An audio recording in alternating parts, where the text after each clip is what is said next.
Hello, everybody. I'm Alek. That over there is Matt Morrison. Mike Wolfgang getting on here in a couple of minutes.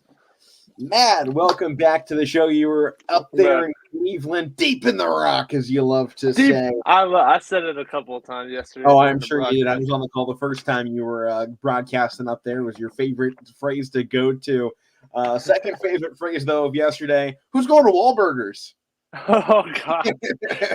I have to clip this, too. But, yeah, I popped in at the last second, and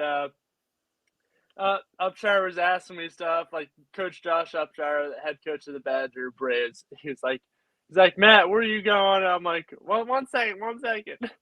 And then next thing you hear, you just hear clear as day. All right, whoever's going to Wahlburgers, come this way. It was just great to hear that in the background and not know who it's coming from. But just as you're trying to join the show, utter chaos as you always join in with. Just the other chaos of Matt Morrison. But you know what? While we're waiting for Mike here, why don't you go ahead and talk about your boys' basketball game last night with the Badger Braves? Oh man, it was a really exciting game. I know all these boys, and there were actually a couple of people on the sideline were watching the game. Like they had the game up down there to hear what I was saying and stuff like that. And some of the boys went and rewatched it later and were laughing about some of the stuff I said, and they liked how I was saying this and that. But excuse me. But Jack Lendeck had a great performance in that game. I said yesterday he was 11 points away. He was actually 9 points away from 1,000 points. So that's going to be a huge milestone. He's most likely going to get it this Friday at Palmatooming Valley. I unfortunately won't be on that call, but it'd still be a great feat for him to get. But everybody else, I mean, the past two games were pretty good for Badger. They pulled off a heck of a win against Wyndham after losing a game to Maplewood that they should have probably won. Then, they pull off two straight wins. Now they're 8-6. I mean, I'd love to be sitting at an 8-6 record. That's not a bad record at all. You're just above 500. You got a couple more games. PV is going to be a big game, a big rival game, so that'll be huge to win against them this week. But they're doing pretty good. I like the environment. I like hanging out with those guys. We went to the Cavs game later, and I took a couple of them over to talk to Jeff Phelps at the Cavs broadcast, and he was talking to them about broadcasting and stuff. Because a couple of the kids on the team actually want to go into broadcasting. I'm like, all right. So he went and kind of gave them a little rundown what he does and stuff. So that's pretty cool. So I definitely got the chemistry with them, and I get chemistry with the players too. And you don't get that too often. But I think it's just because they know I went here, and the coaches are comfortable with me and stuff like that. But it's a good experience. It really is to go out there and call games there. Yeah, I mean, they put in one heck of a performance last night. I had it tuned on when we were going on the broadcast here, seeing scores back and forth. That was a pretty big. It was back and forth those for a first 3 quarters of basketball. I mean, Badger put in a strong fourth though to pull away a little bit there at the end.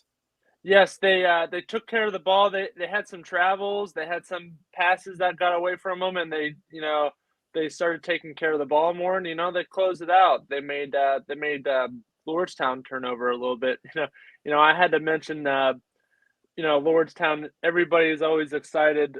Like, too bad. Like, I know that it's a great opportunity to play in the Rocket Mortgage Fieldhouse, but if this game was played in Lordstown, they'd all be getting to go into that Warren hot dog shop because it's right there. And I know, Alec, me and you went there one time, and those hot dogs are good, and you get the milkshakes. So I was talking about that on the broadcast, talking about hot dogs and milkshakes. I had to, but it was fun.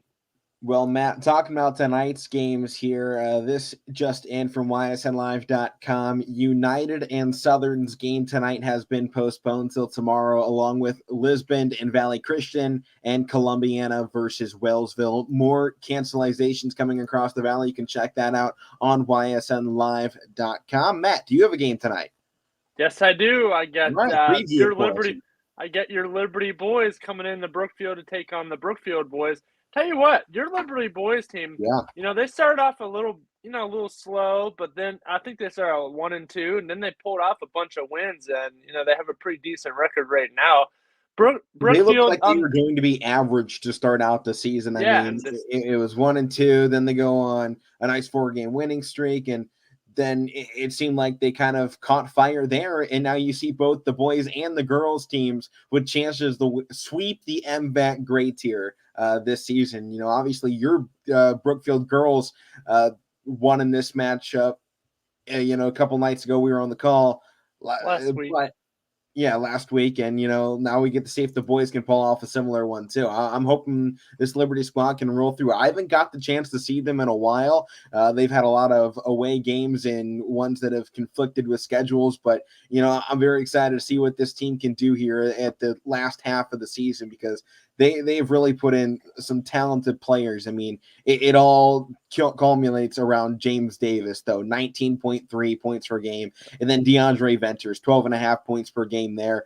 This is just, they got two solid guys that have really held down the fort. And then they have fantastic role players all around. Yeah, it's definitely going to be fun to watch them here. But Brookfield, I mean, they lost 2 games in a row. They were totally annihilated by Campbell Memorial. I was on that call. They lost 90-56. Yeah, not much you can do against Campbell. No. Campbell's just a great team. And this is no, disrespect against Brookfield or anything like that. I'm not throwing any shade or anything. But when, there's a rankings right there. You can see Campbell at number 1. That just shows you there. I had the opportunity to call them 3 times this year, and I'm like, I want to call them again. Hopefully I can get a couple more of their games. But this is no shade against this at all against Brookfield. I respect them. I think they have some talent on their team, honestly. The Pulowski brothers are good players. We actually have Dave Pulowski returning tonight after a 4-game suspension after the big scuffle that we saw a little bit ago. But that game started, Kevin Moore stole the tip-off and then was all alone for a slam dunk, and I was right there to see it. I'm like, I don't know. This when a game starts out like that, you're just like, this isn't going to go very well. That's have that feeling. Wolfgang prepared to join us here in just a minute. Before we get him back on the show, Isaiah Jones, 16.3 points per game, and obviously getting Pulowski back in there, averaging 17.9 points per game. 2 huge weapons to put back to that offense for Brookfield. I mean, you talk about having the chemistry on the football field. They got it also on this basketball court, and I mean, you obviously have 2 superstars.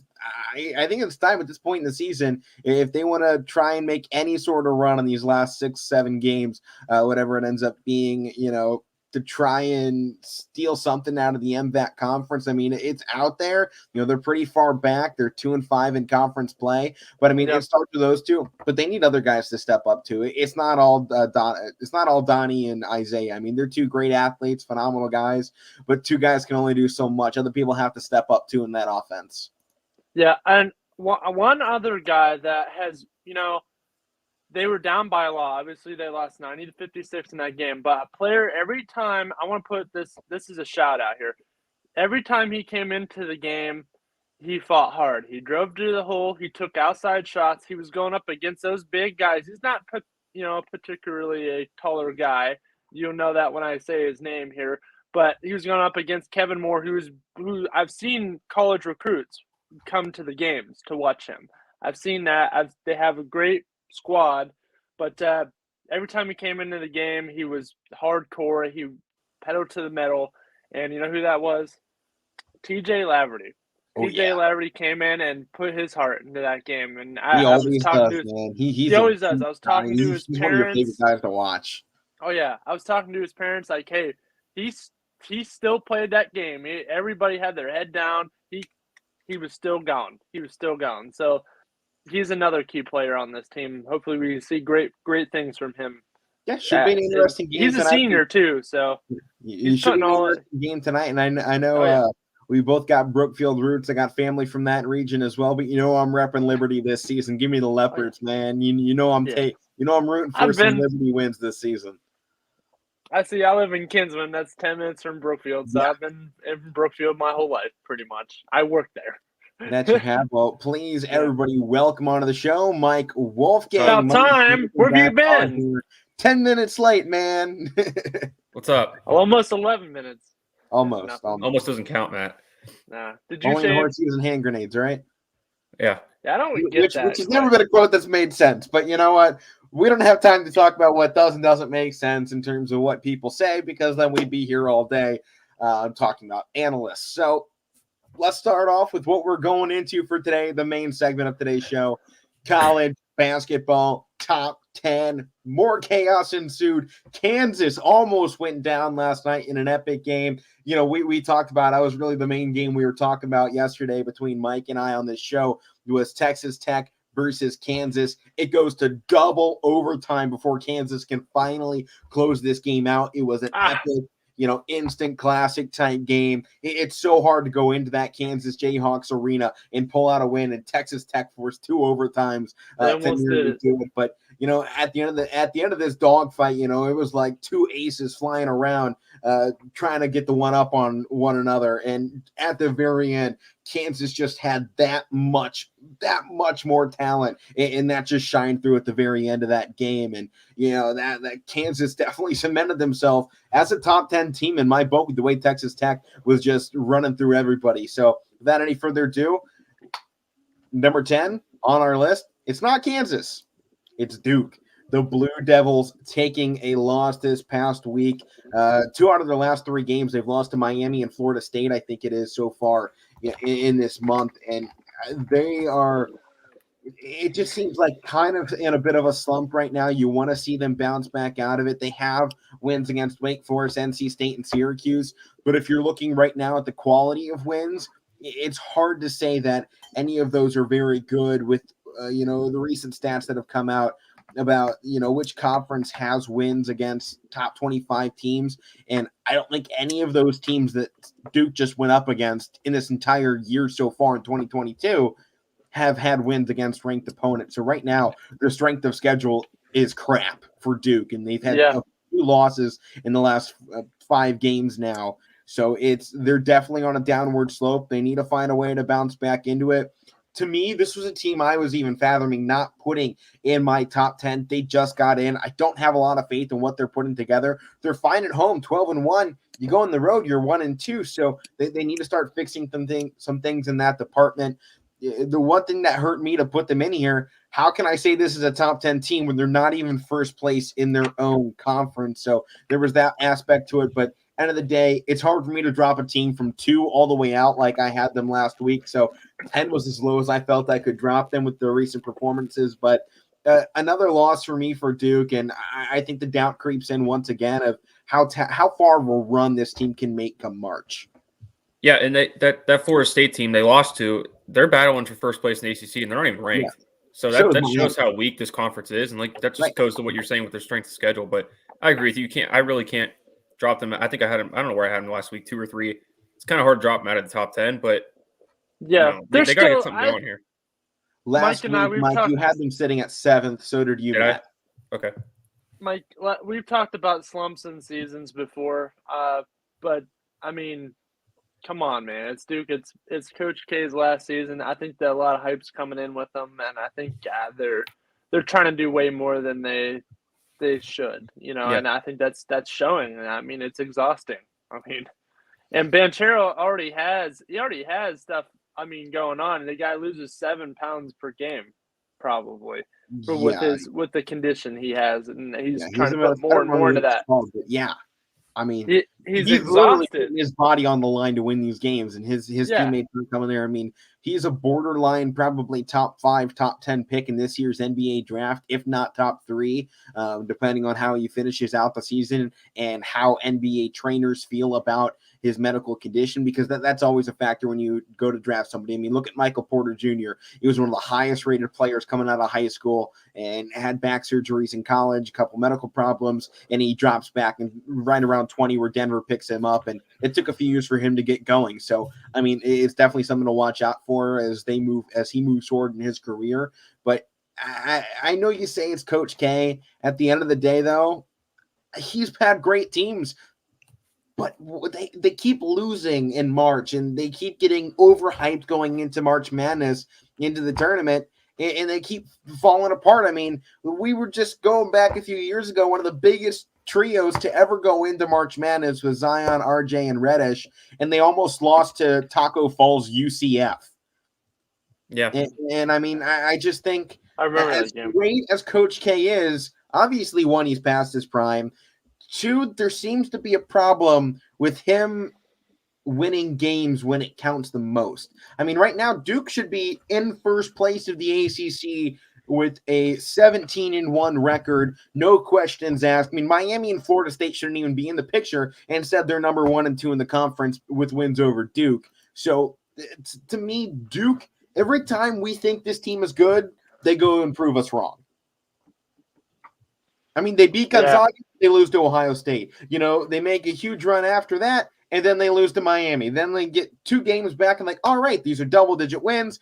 Now they lose to Duke. It's like, what do you want to be on the season? Because to me, you're not acting like you want to be a top 10 team. You're not acting like you want to be remembered as Coach K's last successful team. You just want to be his last team. Yeah. I mean, I kind of got to cut in here. We kind of got some breaking news here. I don't know if you guys knew about this, but Sean Payton just quit. Yeah, I kind of saw that when I was coming on, but I forgot to mention it. Yeah, I clicked on ESPN, and it's the main thing. So Sean Payton has left New Orleans? 16 years with the franchise. It says he just stepped down. Yeah. So stepping away. So Interesting. Well, I guess this poses the question, where is he going next? I mean, that is potentially the biggest head coaching hire of the offseason on who can land Sean Payton, unless he decides to, retire, temporarily or take a few seasons off. But, there's some very talented teams that need a head coach out there. I mean, maybe was there like 9 vacancies? Yeah, maybe one that pops up to me is either Indiana or Las Vegas or Miami. Miami?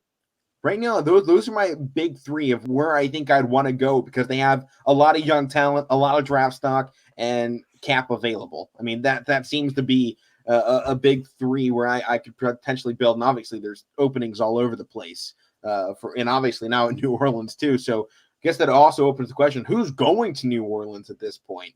I mean, that has to be a little bit of a shocker right now. I mean, every team is pretty much 90% way through their head coaching interview. So with Sean Payton exiting out, there's a huge hole that needs to be filled now in New Orleans. Yeah.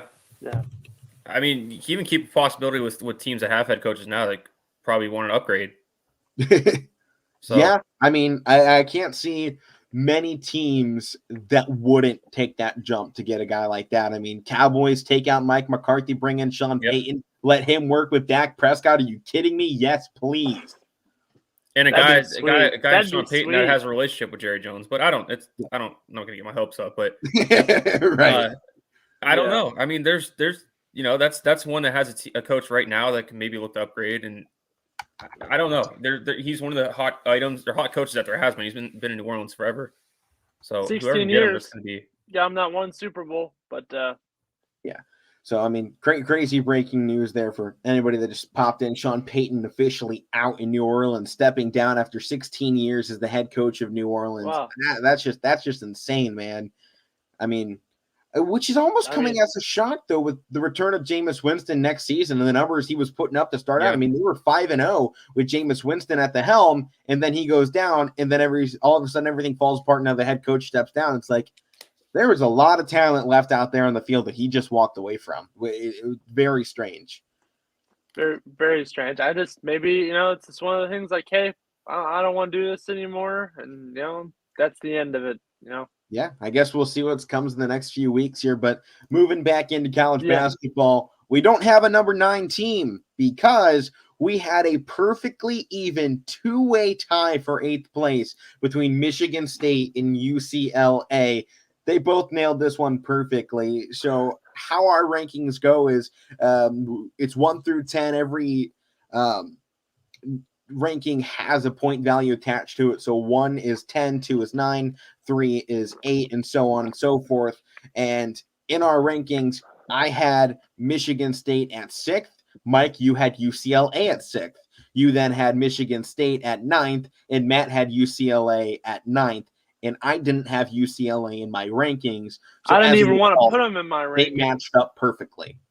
I didn't even want to put them in my rankings. But I'm like, all right, we'll put them in one more time.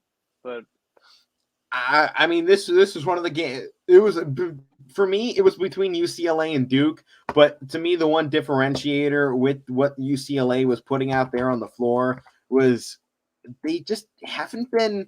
I mean, they still have a phenomenal record. I mean, they have 2 losses, but look at what they've been doing. They're not winning convincing basketball games. I mean, they're going up against the Pac-12, who, much like the ACC, doesn't have a lot of teams that have top 25 wins. And you go back just to the 13th, they lose to Oregon. Since then, it doesn't feel like this team has really been motivated, I think is the word I'm looking for here, because, I mean, they had a good game against Oregon State, but Oregon State's a 3-win team on the season. You should have a dominating game there. But then you go on against a team under 500 in Utah that was at 8-11, and it's a 5-point win. It's like, that's too close if you want to be a top 10 team. And then Colorado, don't get me wrong, they were a good team earlier. They've even seen a little bit of a slump, and they come right back in this one and nearly upset UCLA this past Saturday. So, this game tonight at 11 p.m. that we're going to talk about later on in the show, Arizona versus UCLA, is going to be huge for them. If they can get the bounce back win, I'll have no problem throwing them back up in there next week, so long as they hold on to that momentum coming off of that game and can then hold down the fort, as they would then go to take on Cal, who they have already beaten by 8 points earlier in this, just a month ago. So to me, this UCLA team, there's a lot of question marks for me on that team right now. Yeah, me too. I mean, I'm right there with you. I don't think I couldn't find anybody that was better because, as we said, they're a 2-loss team. I mean, they're a 2-loss team. How are you going to put a 3 or 4-loss team over them when they've only had 2 losses? Even that's the only reason. Close wins. That's the only reason why I kept them in, because they have 2 losses, and I think there's some 3-loss teams out there that are better than them, but that's not. Right. That's not enough for me to change them out right now. Right. But, one team I would love to throw up there right now is Providence or Princeton or Loyola Chicago. Some of these non-major conferences that are having phenomenal teams right now. I mean, there are certain groups right now throughout basketball on some huge winning streaks. Davidson right now is 16-2 on a 15-game winning streak. I mean, and they just got ranked at 25 in this Monday's AP ranking. So, the longer and longer we go into the season, that's a Davidson right now, to me, is a team you need to look at come March Madness. They are prepared for a huge run. Oh, yeah. Oh, they are. They are. But Loyola Chicago, since you mentioned them, we actually got upset. Yeah, got to talk about them. Oh, yeah, we got to talk about them. We talk about the Chanticleers. We can talk about the Ramblers. Somebody say the Chanticleers? Oh, God. Yep. But they were upset. They lost by 10 points to, I believe that's, 1 second. Missouri State. Yeah, that's what I was going to say. Missouri State. Going into that game, I mean, they were still 14-2 at that point. The one loss definitely hurt. I mean, if they had gone on and won that game 15-2, there's very good potential. They're ranked, top 15 or top 20 at least. Yeah. They have some good wins, especially over the Dons of San Francisco, who have had a bit of a slump. They're not as strong as they once were earlier this year.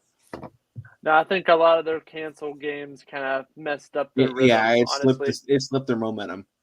Yeah. But how about we go to the other side of the Saint ranking? We've been talking UCLA a lot. How about Michigan State? Matt, you didn't have them in your top 10. Mike, you had them at 9. I have them at 6, and I know that's a big jump from being not ranked, but I do actually have reason for it. So I have 3 Big Ten teams in my top 10, but I have them all ranked according to how they've beaten one another. So Michigan State just came off a 12-point win against Wisconsin. So obviously, I have to value that recent head-to-head of just this past Friday. So that means Michigan State's over Wisconsin. Wisconsin has a win over Purdue, so I'm putting Wisconsin over Purdue, and Houston has a loss, I think, to Wisconsin or Purdue, so they got the 9 spot, and then the 10 just filled in. So Michigan State got the benefit of the doubt on this pick because they just won. So, I mean, that is how they got this high up into the rankings on my book, at least. That's a pretty good breakdown. But when I was talking about 3 loss teams that are better than UCLA, Michigan State is definitely better. But that one they lost and UCLA won. One more chance. Gotta keep them. Yeah, one more chance, and then we'll make some moves. Well, I think Michigan State was at 14 before that Wisconsin game. Yeah, and they They beat a Wisconsin team that, what was the final score? 86-74. I think it was on the road too, 8 teams. So you got to throw them in the top 10 at least. Yeah. Mm-hmm. And at least in my book with throwing them in there, I still believe Wisconsin is one of the best 10 teams in the nation, along with Purdue. So I have to put Michigan State up top there. So that's how I have mine breaking down. Wisconsin got votes from both me and Matt in this week's rankings. But yeah, I do believe they came up short, and that they actually would be sitting at the 11th seed right now in our rankings if they were to be put in here. So with that being said, how about let's move on to number 7, a team that we kind of gave up on a little bit earlier this season, but they have jumped right back into the mix of things in no time. The Houston Cougars. I mean, this was a team, a couple weeks back, I touted as being a potential, top 5 team in the nation. I was getting hyped up on them, and then everything came crashing down. But here they are right back up in the mix. So, yeah, you go back week 11 of the show, I had them sitting at 9th. We're in week 19 or 20 right now, as it's slipping my brain. But that was a team just a couple weeks ago, obviously. I had ranked very high in our initial rankings. So I loved seeing this team jumping right back up into the top 10. They've been on a nice winning streak as of late. They're first in the American, 9 straight wins, undefeated at home, 17-2 overall. The one thing for me that keeps this team as a question mark, despite the fact that I have them in my top 10, is quality of wins. They aren't really beating anybody that you care about or that are good. I mean, the 2-point win against 6-9 Tulsa back on the 15th. I mean, it's games like that makes me question this team. But I think, to me right now, Houston feels like Cincinnati did during the football season. They're a very strong team, very strong players, but they're going to test it a little bit too much. And I'm interested to see come March what this team can put together. Because obviously, you look back at what they have done. They beat Oklahoma State. It was an 11-point win, a 1-point loss to Alabama, and they absolutely smacked Oregon around, who obviously wasn't great, but then a 2-point loss to Wisconsin. So it's definitely games to look at on there, and they've had some good ones. They've had some bad ones. I'm interested to see where this team floats around. So I had them at 9 in my personal rankings, but I like seeing them up here in the top 10 once again. Yeah, and even though the 2 best games they had, they lost. They only lost to Wisconsin by 2 points, and they only lost at Alabama by 1 point. So you'd like to see them win one of those. You'd like to see one, like you said, Alek, you'd like to see the 2 best games at least win one of them. They haven't done that, but at least they were competitive. And like you said, some of these other teams, I like to see them kind of increase the margin of victory. But again, they're 17-2 in their first in their conference, and they're on a 9-game winning streak, like you said. So they're a top 10 team. I know we've been kind of hyping them up, but they've been kind of in and out a little bit. But they're right now they're top 10. Yeah, I mean, they didn't lose like what Mike just said. They lost to those top teams by combined 3 points. Combined 2 points. So I mean, they're a solid team. I like what they've been doing. When everybody thinks of the Houston Cougars, they think of the 80s with the 5 Slamma Jamma with Clyde Drexler and Hakeem Olajuwon. You think dunks and all that stuff. Now this team, it can actually shoot. So it's kind of nice to see another Houston team, a good team, trying to get over that huge lap of the 5 Slamma Jamma, try to create a new era. People start remembering them because of this team, not the way they play. Right. That's old.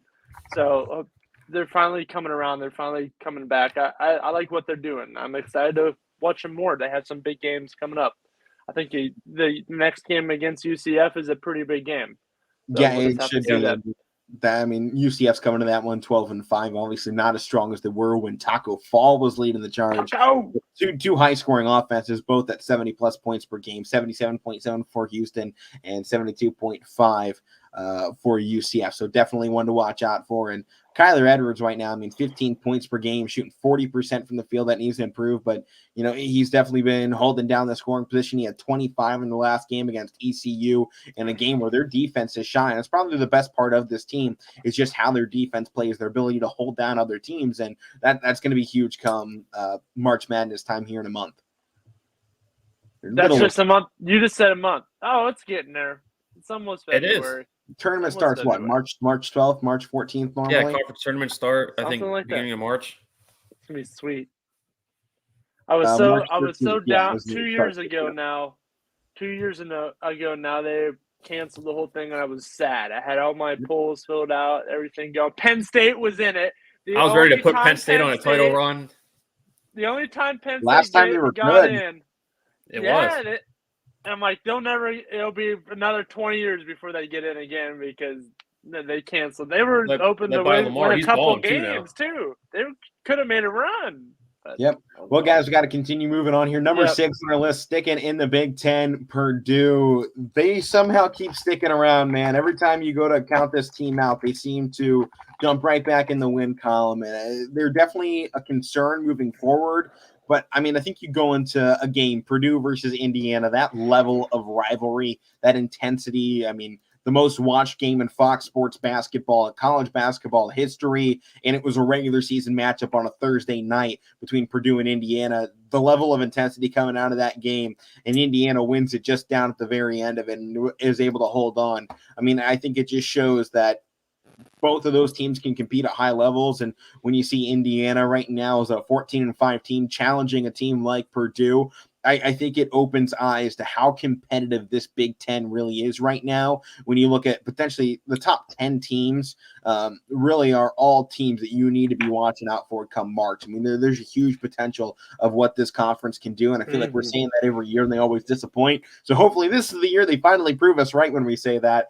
But for me, Purdue still needs to improve. I had them sitting at 8th. I have them behind Wisconsin and Michigan State, the top 2 teams in the conference. They've fallen back now to 6th place in the Big Ten.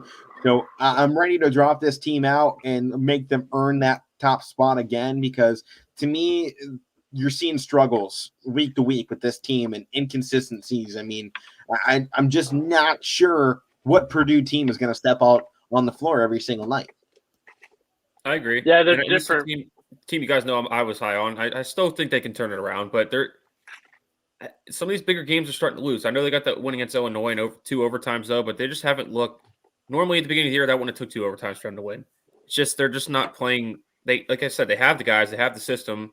They were rolling at the beginning of the year, just not doing that right now. So, yeah, it's a little worrisome, but they got some bigger games coming up on their schedule that, most notably that one against Ohio State on the 30th. They got some other games after that. So they definitely have chances to get themselves back to where they were. But like I said, they kind of got to earn it. Even Iowa on Thursday. Look at Iowa at home, 11-1. You're not going into Iowa right now and winning games. It's just not something that right now, you're not going on the road and winning, period, in the Big Ten. It's not happening really outside of Michigan State and Wisconsin. They're the only 2 that have really been winning consistently. I mean, you look at a team like Rutgers, who's 11-7 overall, 10-1 at home. They're 1-6 on the road. I mean, you look across the Big Ten, and there's, I think, 4 teams total that I'm looking at here that have winning records on the road in the Big Ten. Mm-hmm. Right. I mean, Big Ten, as much as it's a football, conference, it is just as much a basketball conference as well. I mean, these environments are fantastic. Yeah. And clearly they really are playing. I would love to see some late season matchups between Big Ten schools and Big 12 and the ACC, because I feel like beginning of the season there's some hype, but by this point of the year, you know who you're going against. You know the strength of competition. I would love seeing another one of those like Dickie V classics at this point in the season to just put it's these awesome, baby. Up, even on the road, and see what that environment does to another team. I mean, could you imagine throwing Auburn against Arizona at this point in the season, or Kansas versus Michigan State? I mean, these are matchups people want to see that most of the time we never get come March because of how big the tournament is. Yeah. Well, moving forward here on the list, number 5. Speaking of Kansas, the Jayhawks get up here after avoiding the top 25. They're solid. Texas Tech. I mean, Okai Agbaji, I mean, just a phenomenal player. He took over that game against Texas Tech last night and left no prisoners. I mean, all 4 quarters and 2 overtimes, all the broadcasters kept screaming was, Agbaji does it again. Here he goes with the slam, with the 3, with the mid-range. It was all Ochai in this game. Yeah, he's a heck of a player. I like watching him play. Top 5 in the NBA draft. This Jayhawks team is ready to. They're ready to make a run. they're a tough team. I know we'll talk about Auburn in a second. I know that, but they're one of those teams that are like, wow, like Auburn, they can make a serious run. The two teams I'm not really serious about in this top 10 are Gonzaga and UCLA. But that could change right now. But right now, I'm not serious about them. Everybody else in that top 10, like Arizona, I think they could possibly make a huge run. I think this might be one of the strongest top 10 fields that we have going into March that we've had in quite some time. And I mean, all our 1s and 2 seeds definitely are championship contenders come March. Yeah. Well, if we're talking right now, the rest of the season could absolutely bombard a team like Wisconsin if Davis goes down. I mean, can you imagine Davis goes down, Wisconsin's championship hopes just plummet? I mean, that happens. I mean, if Banchero goes down for Duke, I mean, there are so many possibilities. I think the one thing maybe you see with a team like Gonzaga or Auburn, Arizona, and Purdue, they have a little bit more depth than a team like Wisconsin. But, I mean, this Kansas squad is another one. If Agbaji goes down, I lose some confidence in this Jayhawk squad. Oh, yeah. So do I. I mean, they have some other decent players, but nobody at his caliber. Yeah, I mean, and they play well when he's there. So generational talent for Same Kansas. thing with Kentucky and Oscar Tshiebwe. If Tshiebwe goes down, I'm like, oh, no, that's not good. Yeah, I mean, if they want any chance of making a run in the late season, I mean, they're going to need people to step up. But speaking of a team that needs to start stepping up again, somehow they haven't fallen too far from the mountaintop. The Baylor Bears, they're sticking around, man. You know, they struggled, a few games. They're obviously losing back-to-backs to Texas Tech, a team that obviously just sent Kansas to double overtime, and then Oklahoma State, who really still shouldn't have lost against. But they jumped right back in it. They beat your Huggy Bear. They beat Oklahoma.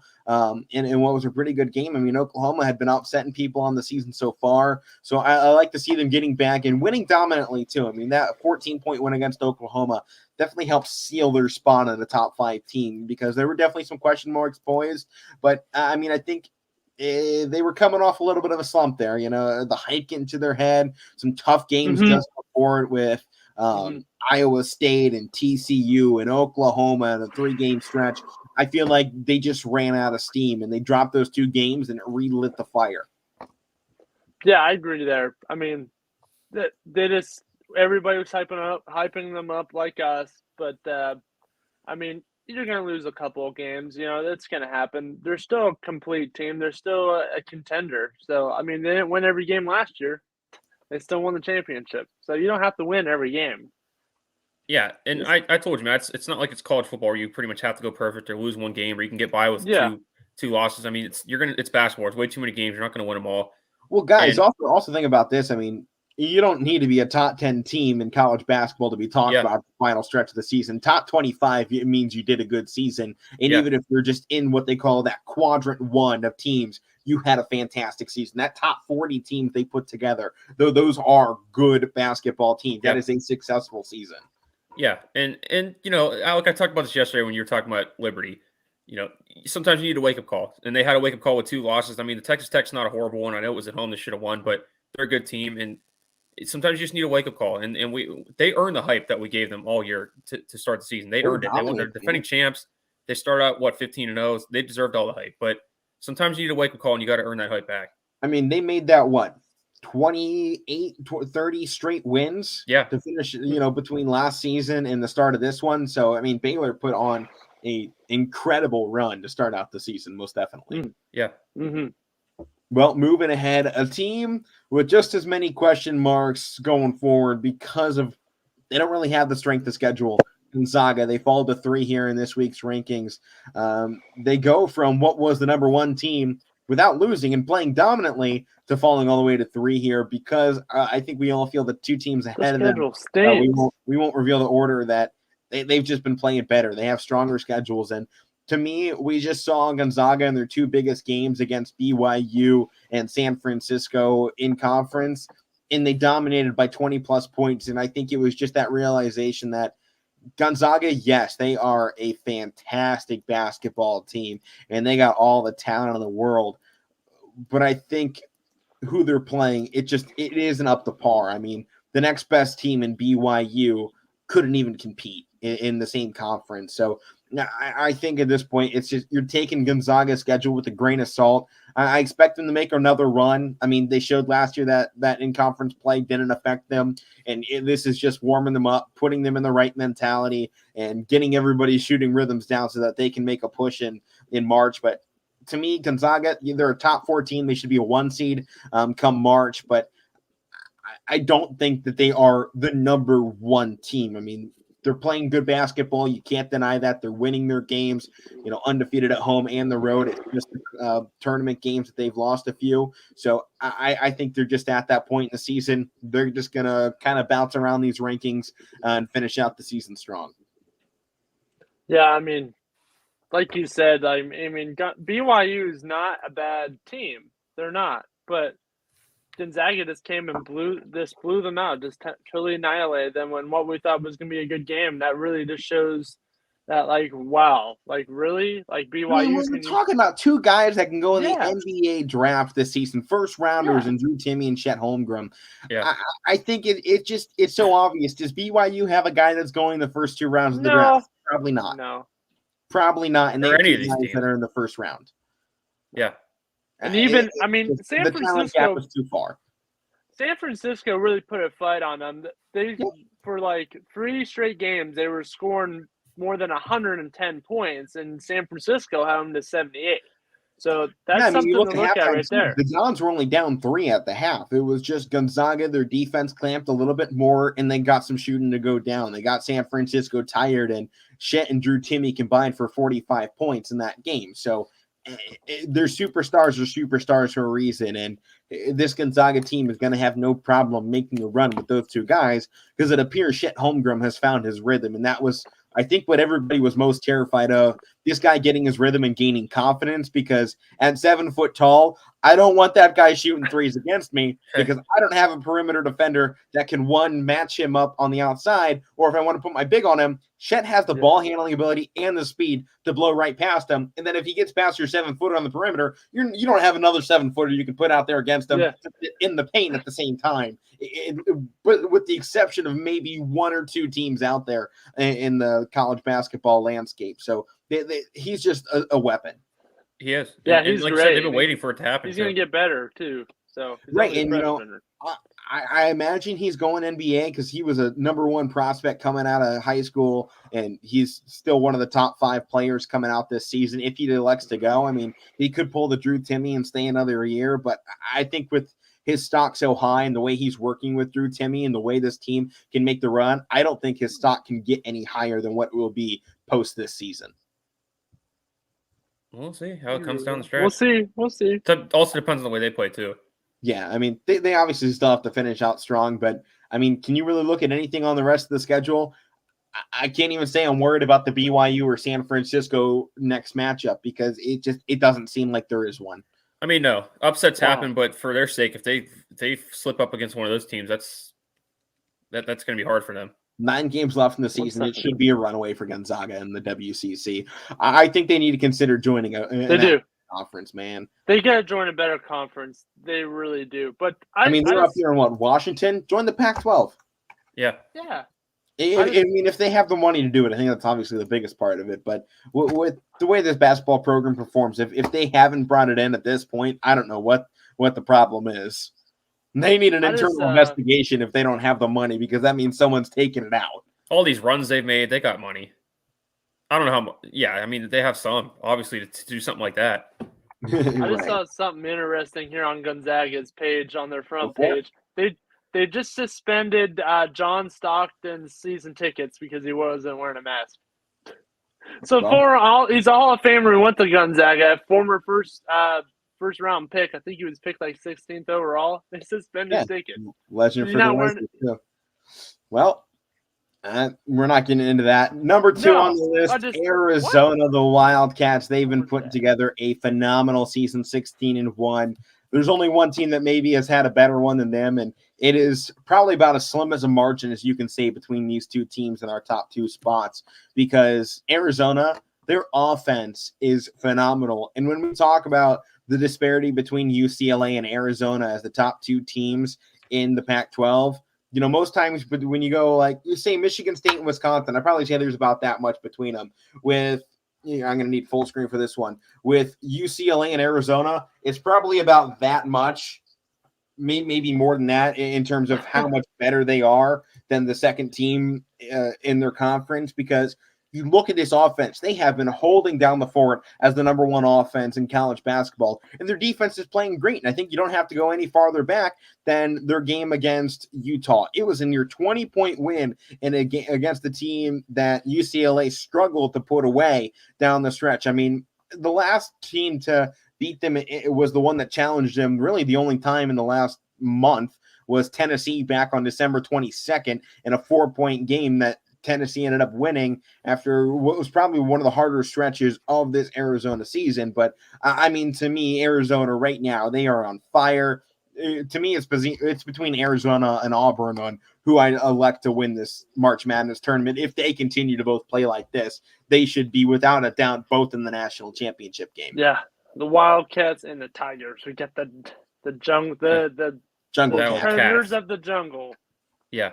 So, but yeah, they're clearly the best team in Pac-12. I mean, it's better than we talked about. We talked with the Pac-12. They're getting better. They got UCLA and USC and some other teams too, but they're just way above better than everybody else. Yeah, well, I guess that pretty much reveals number one, the Auburn Tigers. They have just been phenomenal on the season. I mean, I don't even know what more you can say. I mean, they've just been insane. I mean, you go along all season long and what they've been doing, kind of counted out as well from the very beginning. I mean, they weren't getting any respect until really just this past couple of weeks. I mean, I think after they beat Alabama and LSU in a 2-week span, I think that's when everybody went, oh, crap, we got a team down in Auburn, and it's not – or we got a team down in Alabama, and they're not from Tuscaloosa. Yeah. Yeah, I mean, they have found something, and like you said, nobody really saw it coming. Look at all these wins they've had. Kentucky, Alabama, you just mentioned them, LSU, all these teams that we talked about, they beat, and it's been kind of quiet too. So they got something going there, Matt. Yeah, they do. They do got something. This is actually the first time that Auburn has been number one in program history. Glad you pulled that stat out. Yeah. So not even with Charles Barkley. No, this is the first time they've been number one. So that's saying something right there. Yeah, I mean, it's definitely an all-time season for Auburn, and I think for their sake, I hope they can hold it up. I mean, I can't think of a team that really deserves that spot more than they do right now. They're just phenomenal, and I love to see, obviously a former Cavalier school, Isaac Okoro went to Auburn, and, very excited for, his program. Obviously, you love to see when your own players, their former schools have some success along the way, unless they're from that college up north. Yep. All right, let's move along here. Let's make some predictions for college basketball. We'll go to a state up north, but not the team from Ann Arbor. We'll go to the one from East Lansing, the top 10 team, the one that's good at basketball this year. The Michigan State Spartans. We'll actually head over to the state below them, though, a little bit below them into the southwest in Illinois, the Fighting Illini, also a top 25 team that feels like they're kind of on the point of making that run. I mean, Cogburn has been awesome. 21 points per game on 60% shooting and 12 rebounds per game. I mean, what a beast on the boards, man. And I hate that they're coming off back-to-back losses into this one because I feel like it takes the momentum out of it, but they're averaging more points than Michigan State. They're allowing just 0.8 more points per game. They're out-rebounding. They're getting out-assisted by one and out-blocked and out-stealed by Michigan State. But there's so much riding on this game for for Illinois. And they're actually coming into this one as a 4.5-point favorite and given an 80% chance by the college basketball BPI to win this game. That's kind of a big percentage right there. I think. Just kind of. Chance. It should be probably kind of 50-50 because that's how I feel this game's going to go. Yeah. But you guys know me. I go if I pick a team to go in the top 10, that is the team I strongly believe should win that game. I'm taking Michigan State because I put them in the top 10. I feel they're a top 10 team. I had them at 6, so they got to hold that spot down for me, or else I look a little silly next week. Yeah, and I think too, or Alek, they've built themselves back up. We talked about it for had the down year last year. They're back where they should be, and they just got that big win against Wisconsin. I love that win that they just got against them because I was looking forward to that game. I thought it would have been a huge one for Michigan State. It was. I just hope they don't come in too kind of flat-footed after a win like that on the road because this is another big one on the road in the Big Ten. They just keep coming in the Big Ten. But yeah, I got to roll with Michigan State too. You both of you guys rolling with Michigan State. You know what? I'm gonna pick the upset here. I'm gonna say Illinois takes the upset. Is it an upset when they're getting an 80% chance? I don't know. Huh? I don't know if you call that an upset. I'm picking the upset. But... I'm gonna pick the upset. They've had a little bit of a down season after that really big season last year. They've had some losses. Maryland really beat them pretty bad, and so did they hung in there with Purdue. But that was an overtime loss for them. It was a great game. I watched that one. It was awesome. But these Big Ten games can go anyway. I don't think I've seen a huge blowout in a while besides that last one. But I mean, big games like this that are hyped up like this to be a high percentage win for the one team usually come down to the end. So yeah. I got to go Illinois here. All right, moving on to our next game here. Mississippi State, the Bulldogs, heading up to Kentucky country to take on the Wildcats, who are number 12 in the nation, with 15-4 overall, 9-point spread in this game towards the Wildcats with an 86% chance to win it. I'm liking Kentucky right now.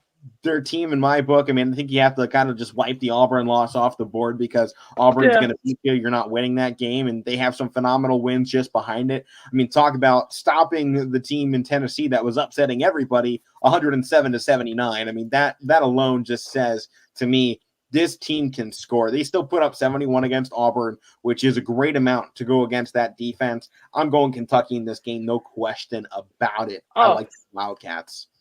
I can't pick the upset here, man. I can't do it here. Kentucky's pretty darn good as a team. You might just have to kick me off the show if I pick it. Dude, that's a team I would like to put in the top 10 if they hadn't just lost Auburn. Yeah. Oh, yeah. I don't really see how you could pick the upset here because I'm not, but it's not a huge disadvantage. I mean, 13-5. I mean, Kentucky's way better, but still, it's not like Mississippi State's some like scrub. The records can be so deceiving in college basketball. They can be. I know that, but it's. I mean, 9-point favorites for Kentucky. It's at home. I don't know. I like them to win this game. It's hard to go into Kentucky and win there. I think that's the biggest story out of it. Yeah, I agree. I mean, it was just like Texas Tech going into Kansas last night. Yep. You just can't win there. I mean, there's certain environments that are nearly unwinnable. And, you know, I just think that may be one of the biggest factors in a basketball game, which is, you know, why you kind of like to see that March Madness is obviously road games, because I think if you were to go try and play those things in certain arenas, there'd just be no shot. Yeah. Well, moving on here on the program, Texas and TCU. Texas, the only team right now in the Big 12 without a win over another top 25 team. They have lost 3 of their last 5, but now bouncing back on a win against the now 10-8 Oklahoma State. TCU, they lost that Oklahoma State team by 1, but they are coming off a 15-point win in Iowa against the Iowa State Hawkeyes, who have officially dropped out of our top 10, probably for the final time of the season, unless they pull a fantastic run to finish things off. But guys, I like the Horned Frogs in this matchup. I know we're running out of time here, so I'm going to make my pick quick. I got TCU. I'm going to go Horned Frogs too. I'm going TCU for the fact I've always liked them. I've always liked that nickname, so I'll give a stupid reason. I'll go with that. Here come the Horned Frogs. Well, how about this one? Might be the hardest one to pick on the night. Arizona and UCLA. Except I already told you the gap was about yay wide. Give me Arizona. I'm picking Arizona on this one. I love it. Listen, you said it was a hard pick. This is not a hard pick. I don't think it is for me either. Kick their butt. Period. Yeah.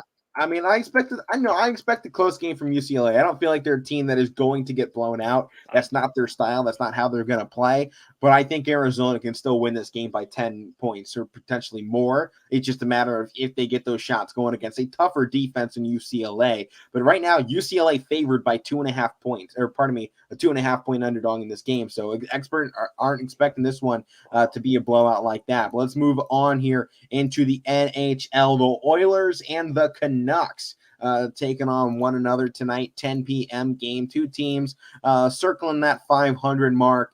Guys, who do you got in this one? Bottom of the Pacific Division on the line. Mike? Give me the Oilers. That's who I'm going with as well. Yeah, I'm gonna go to the Oilers too. They're pretty good. I like Connor McDavid. He's probably the fastest guy in the NHL. Into the NBA, then we must go. The Hornets are taking on the Raptors tonight at 7 p.m. I think this is a good matchup, especially with the way you've seen the Raptors playing. They've had some tight games, and they've lost a few, won a few. I'm interested to see if they can pull it back together in this one. But I do really like the way the Hornets are playing right now, 7-3 in that last 10. They are on the road, though, where they have struggled, 13-14 on the road against the Raptors, who are just 12-12 at home. I'm going to take the Hornets. I think it's a close one, though. I like what you said. Yeah. The Raptors only 12-12 at home, but and they're not really playing well. They lost, I think, 2 out of the last 4 or 5. But I like them get a home win tonight. I'll go Raptors. Matt, I'm going to go Raptors too. I like those two. I like what they've been doing. They're 500, and I think they can come out and play really aggressive tonight and get above 500. So I got to go with them. All right. Well, those are the official picks of the Casual Sports Podcast. Once again, I'm Alek. That's Matt Morrison, Mike Wolfgang. Make sure to check YSN social media pages tonight for game postponements and reschedulings due to weather around the valley. A lot of schools closed today, so we'll see how that affects games. They should be making announcements here within the next hour if your game has been canceled, but make sure to keep an eye on ysnlive.com for all of that information and more. Power Hour coming next on ysnlive.com. This has been another edition of the Casual Sports Podcast, and with that, I bid you all farewell.